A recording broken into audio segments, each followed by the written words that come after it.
Hey guys, Heath here from Shepherd's Kitchen again. I wanted to be out in the shop doing some stuff, but I literally just got done with my radiation treatment and I've just kind of worn down a little bit.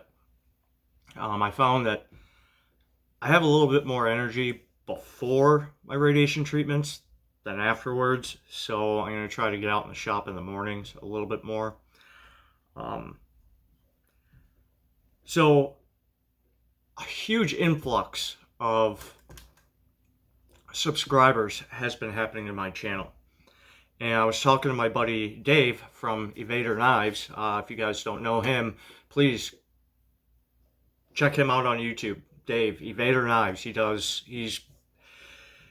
some amazing work. Really top quality work. But I was talking with him. He's a good friend of mine. Dave, I don't know where all these subs are coming from. It's insane. What's happening? And he's like, have you gone back and looked at any of the videos that have spiked in people watching? I'm like, I don't watch the numbers. I don't watch how many views I get. I don't really pay attention to how many subscribers I have. My YouTube channel was started as a way for me to look back and see my progress, and it's still that. And if my videos happen to help people along the way, then so be it. But yeah, I went back and I looked in my video where I was, giving my condolences to Mark's family during their time of grieving, spiked a lot of viewers. And I gotta believe that 100% of my new subscribers probably came from that. Because I think I was at 260 subscribers for the last 3 or 4 years, and it jumped up to over 1,000, which blew my mind. But I just want to make it clear that was my intention, was not to gain notoriety or anything like that. My channel is relatively boring. If you're not into knife making, blacksmithing, or cooking, or want to see the steps I go through during my cancer treatment, it's probably not going to be your channel. I'm not going to be offended if a bunch of you just unsubscribe or whatever, but I wanted to reiterate how thankful I am for the subscribers the new subscribers that I've gotten. Maybe I'll turn somebody on into knife making or cooking or blacksmithing once I get back into it. But so there's that. I just wanted to get that out of the way. And thank you again, Dave, for doing the investigative work. It's just like, dude, go back and look at your views, man. That's how you find out where all your subs are coming from. I have to believe that was it. Today's topic that I would like to talk about are burls.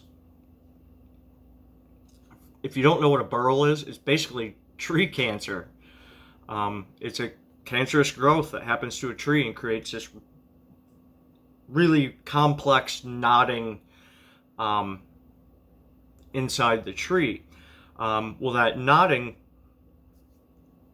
is actually stunning. It is absolutely stunning, but it has to be what's the word I'm looking for? Stabilized, because there's so many air pockets and little spaces and nooks and crannies in a burl that if you don't impregnate the thing in a vacuum chamber with resin, if you put it on a wood turning lathe or just try to cut into it, it's so unstable it'd probably just fly apart for the most part. So when I talk about burls, now there are different quality of burls. An example of an inexpensive burl would be something like this. Now this doesn't have a polished finish on it. This is just how it came in. This came right off the bandsaw or saw, wherever they cut it. It has been stabilized, but not very well.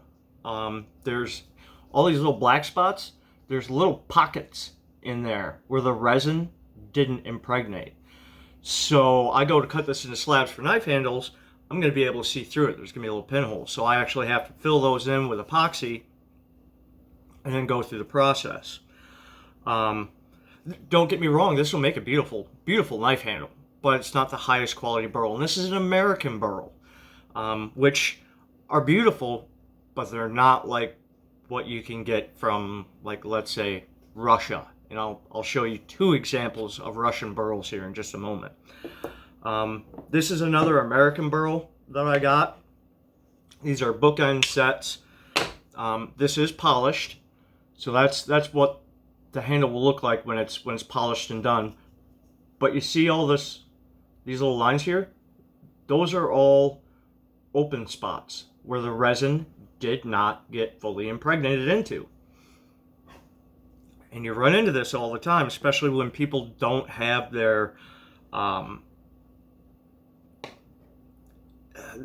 treatment of the burl to absolute perfection. Now, that's not bad stuff. That's actually some of the more beautiful stuff I've gotten from an American burl dealer.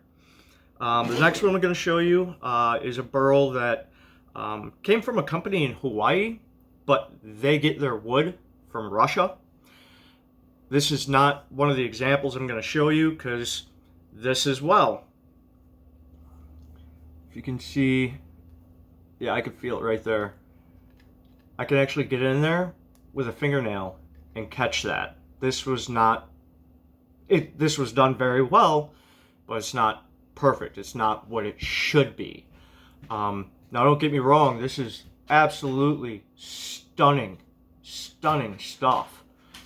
I'm very happy about that, and this was expensive. Good burls are gonna be expensive. Another example, hold on, of a really nice Russian burl. This is a Damascus blade in ladder pattern that I made, and Dave from Invader Knives, he did the bevels for me. At the time, I didn't have a 2x72. I wasn't real good at bevels. Handed it off to him, but that is a beautiful polished burl, stainless steel butt cap.